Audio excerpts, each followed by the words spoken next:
Hello riding people, today we're going to fit some bar risers by SW-Motech. Stick around, I'll show you how to get on.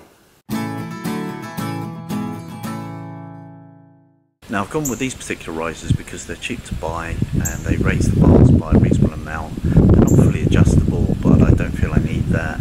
Paul has some fitted to his bike, they feel good to me and they're easy to fit. There's no change of any of your cables or any problems with regards to that. So let's have a quick look at the kit. So the kit is quite simply 2 bottom clamps, 2 top clamps, and a short set of bolts and a long set of bolts. The booklet that comes with it is predominantly written in German, but there are some English words in these instructions reminding you to put a bit of thread lock on the bolts themselves. And it's fairly straightforward. As you can see, you remove the original clamps, you put in the larger lower clamp, then you put the smaller upper clamp on and you use the appropriate bolts. Now if you're as ham-fisted as I am, you'll probably want some protection on your tank and also your expensive TFT clocks and your Garmin if you have it in place. So just make sure that's all protected before you get out the tools and start whirling them around in anger. So hopefully the camera will pick up. I've just put a couple of cable ties either side of the clamp, and I've put the bit where they join in the kind of center of the bar in line with my eyesight when I'm physically sat on the bike.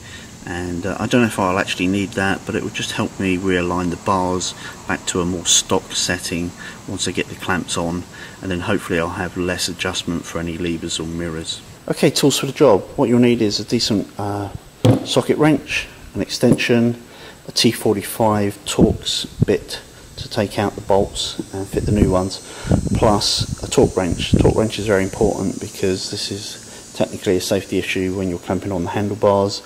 Looking around the internet, seems to be the recommendation is 40 Newton meters, which is 29.5 pound per feet, I believe, in terms of the torque setting. So I couldn't find anything in the owner's manual, so take that for what that is.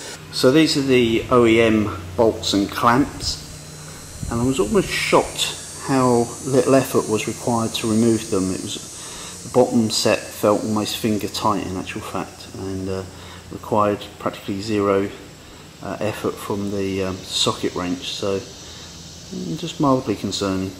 Now I've just noticed that the replacement bolts actually have an Allen key or Allen head, and looking at my Allen keys I can see it's a 6mm by the look of it. So ideally you need a 6mm Allen head socket to put in your torque wrench to torque it up to the correct settings. So I have the new lower clamps on now, and it's time to clamp on the new upper clamps. So I've decided the cable ties actually don't really hold that much value and they do move slightly, so I'm just going to rely on the these marks here on either side of the bars to make sure that the bars are symmetrical when I go into the clamps, and then obviously I'll just angle up the bars as required once in situ. Okay, I've just seen in the instructions it says 23 Newton meters for the bolts themselves. So much for reading in the instructions, eh? So the lower clamps take the longer bolt, and they're done up according to the instructions to 23 Newton meters. And so there is the finished article. It's raised the bars up about 1 inch and back about 1 inch. And first impressions, just sat on the bike, feels pretty natural, pretty comfortable, and we'll see how we get on after a first ride. I shall give you some feedback, but I've not had to adjust any of the switch gear. I think that'll all work okay, and the levers, of course they can be adjusted. You will need to obviously bend your mirrors so you can see what's happening behind you, but essentially switch gear is still quite accessible, and so really, if you do it properly, it should really only take about 10 minutes. It's quite an easy, simple job, and hopefully give me a little bit more comfort on the longer runs.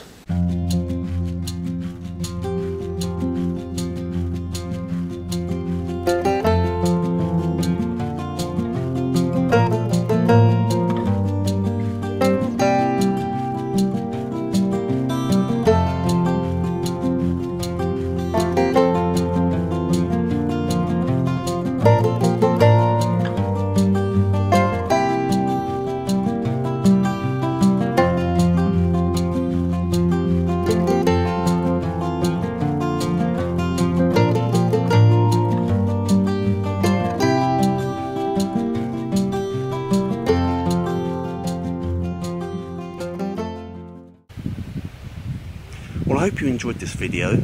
I really appreciate all your feedback and support for the Ride On channel. I hope you're already a Ride On subscriber, but if not, please subscribe straight away. And last but not least, ride often, ride carefully, ride on.